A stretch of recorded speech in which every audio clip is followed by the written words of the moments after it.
Stronger and clearer is another protocol or strategy for having students discuss a topic in math or any content area, of course, and revise their thinking, revise their understanding, revise their explanations through getting feedback from a partner. So let me take you through what this looks like.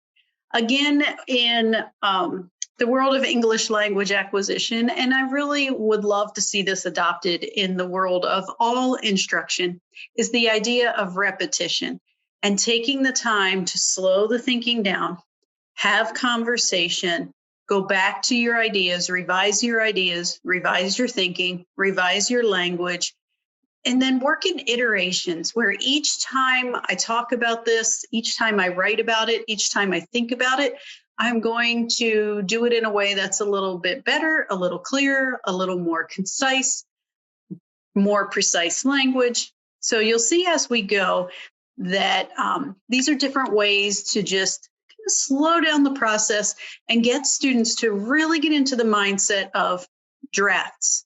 Or no, our work is never complete the first time. There are always things we can do to tweak and clarify. Now, this is another protocol from our favorite, Jeff Swears, and one that we found on his website. So if you look under tools, you have lots of different protocols and interaction strategies there.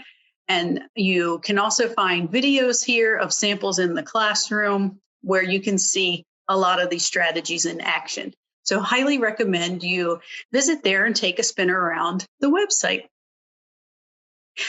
So we talked about the conversation skills poster before in the first course. So if you missed that, you got to take the first course, right? This is also from Swears and is a way to organize getting students to engage in conversation, to speak and think more deeply about a topic, usually focused in math in his examples, but again, could be any content area.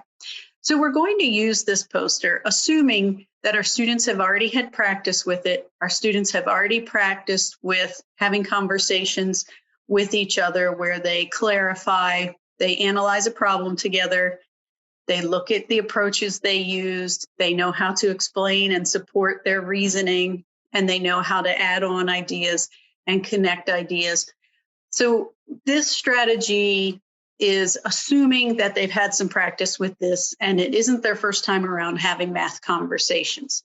So now that they know how to question each other, how to dig deeper, how to get their partner to think more, to make connections, to clarify, to think of other approaches, to give support for why they're doing what they're doing, now we're going to put it into practice. So you should have, it would be great to have laminated copies of this for your students to have on hand as they meet with their partners. So here's an example of what it might look like in the classroom. We're talking about systems of equations. So here's our warm-up. Is this a solution of the system? So is this pair a solution of the system?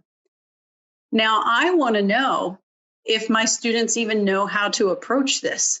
So a yes/no answer, of course, is not quite enough. So there are a lot of pieces that have to happen before you can say yes or no, and I want to see what they do with that. So I ask this question first. This is individual response, think time. Just think about your answer. If you need your pencil, you need to jot some things down. What do you think? Is this a solution of the system? After they've had time for the warm-up, then I'm going to use the stronger, clearer sheets that are in this module, or they could just use a math notebook, they could use whatever, but there is a sheet here that you can use. First draft, I want you to write your response to the warm-up question. Is this a response to the system? So first draft, I know that this is a solution of the system because, right, I might have to give them a sentence starter to get going.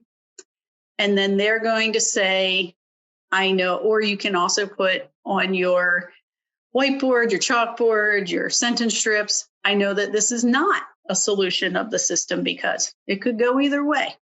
And then have them write their first draft. Understanding that our first draft is just a quick answer. Why do I think yes or no?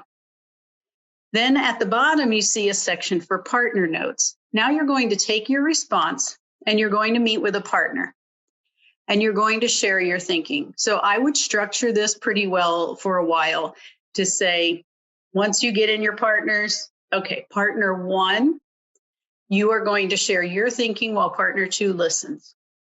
Now, partner 2, you are going to use your skills sheet to ask your partner some questions, to clarify, to make them think deeper, whatever you want to do. And partner 1, you're going to take notes about what your partner says. Write down your partner's suggestions. Maybe your partner could use more specific math vocabulary. Maybe it was a little general. Maybe the steps are a little confusing or they missed a step. You might want to suggest that. And your partner should write down their ideas. Okay, now go work with your partners. Partner 1, go. Work through the process. Partner 2, go. Okay, please return to your seat and you are going to do your second draft. Now, yes, that means starting from the beginning. And you're going to survive it and you're going to be okay. Take your partner's ideas, take your original idea, and write a second draft that's even better. Give some time for that.